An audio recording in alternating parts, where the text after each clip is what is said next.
कामदा एकादशी व्रत कथा एवं व्रत विधि। जय श्री कृष्णा दोस्तों। चैत्र माह के शुक्ल पक्ष की एकादशी को कामदा एकादशी कहते हैं। यह समस्त पापों को नष्ट करने वाली है।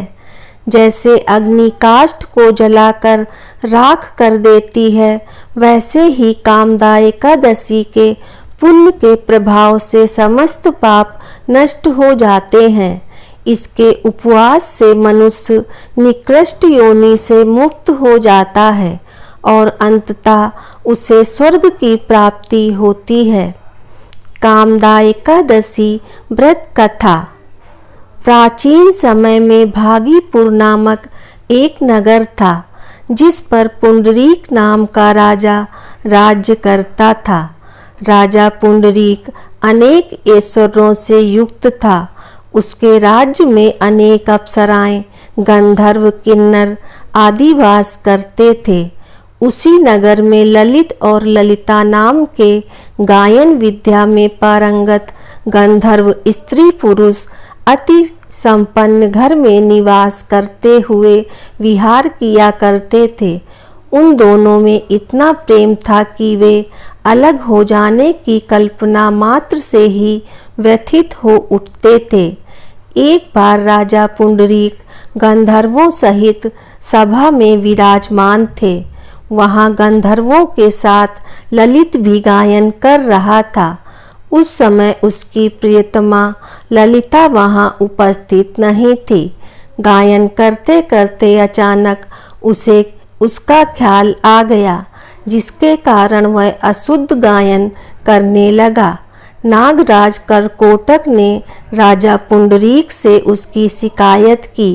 इस पर राजा को भयंकर क्रोध आया और उन्होंने क्रोधवश ललित को श्राप दे दिया।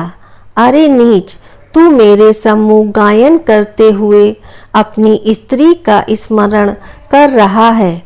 इससे तू नरभक्षी दैत्य बनकर अपने कर्म का फल भोग। ललित गंधर्व उसी समय राजा पुंडरीक के श्राप से एक भयंकर दैत्य में बदल गया। उसका मुख विकराल हो गया। उसके नेत्र सूर्य चंद्र के समान प्रदीप्त होने लगे। मुंह से आग की भयंकर ज्वालाएं निकलने लगीं। उसकी नाक पर्वत की कंदरा के समान विशाल हो गई और गर्दन पहाड़ के समान दिखाई देने लगी। उसकी भुजाएं 2-2 योजन लंबी हो गईं। इस प्रकार उसका शरीर 8 योजन का हो गया। इस तरह राक्षस बन जाने पर वह अनेक दुख भोगने लगा।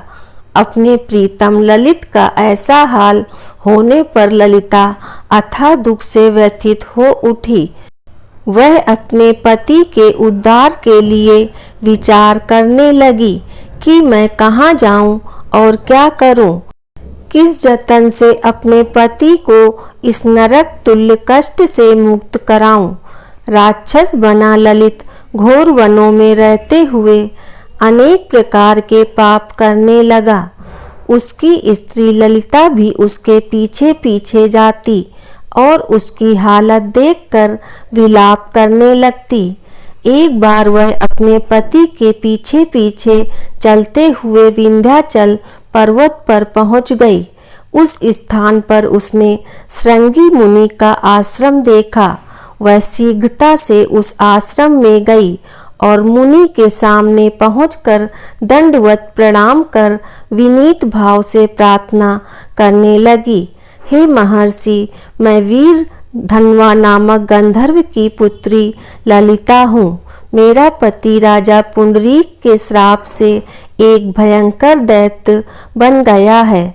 उससे मुझे अपार दुख हो रहा है।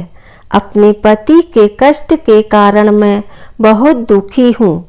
हे मुनि श्रेष्ठ, कृपा करके आप उसे राक्षस योनि से मुक्ति का कोई उत्तम उपाय बताएं। समस्त वृतांत सुनकर मुनि श्रृंगी ने कहा, हे पुत्री, चैत्र माह के शुक्ल पक्ष की एकादशी का नाम कामदा एकादशी है। उसके व्रत करने से प्राणी के सभी मनोरथ शीघ्र ही पूर्ण हो जाते हैं। यदि तू उसके व्रत के पुण्य को अपने पति को देगी तो वह सहज ही राक्षस योनि से मुक्त हो जाएगा और राजा का श्राप शांत हो जाएगा। ऋषि के कहे अनुसार ललिता ने श्रद्धापूर्वक व्रत किया और द्वादशी के दिन ब्राह्मणों के समक्ष अपने व्रत का फल अपने पति को दे दिया और ईश्वर से प्रार्थना करने लगी, हे प्रभु, मैंने जो उपवास किया है उसका फल मेरे पति देव को मिले, जिससे उनकी राक्षस योनि से शीघ्र ही मुक्ति हो। एकादशी का फल देते ही उसका पति राक्षस योनि से मुक्त हो गया और अपने दिव्य स्वरूप को प्राप्त हुआ। वह अनेक सुंदर वस्त्रों तथा आभूषणों से अलंकृत होकर पहले की भांति ललिता के साथ विहार करने लगा।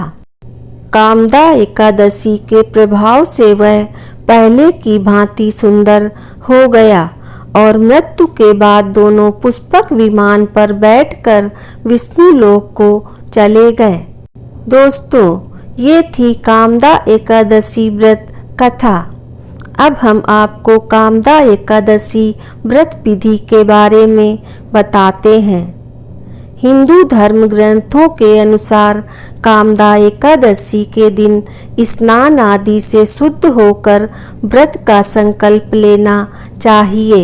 इसके पश्चात भगवान विष्णु का फल, फूल, दूध, पंचामृत, तिल आदि से पूजन करने की सलाह दी गई है।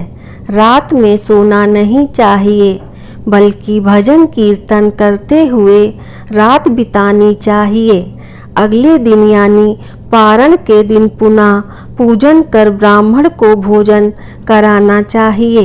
दक्षिणा देकर ब्राह्मण को विदा करने के बाद भोजन ग्रहण कर उपवास खोलना चाहिए। जय श्री हरि। दोस्तों, आपको ये कथा कैसी लगी कृपया कमेंट करके ज़रूर बताएं। वीडियो पसंद आया हो तो लाइक करें और आगे की ऐसी ही कथा कहानियाँ एवं जानकारियों को जानने के लिए चैनल को सब्सक्राइब अवश्य करें। धन्यवाद।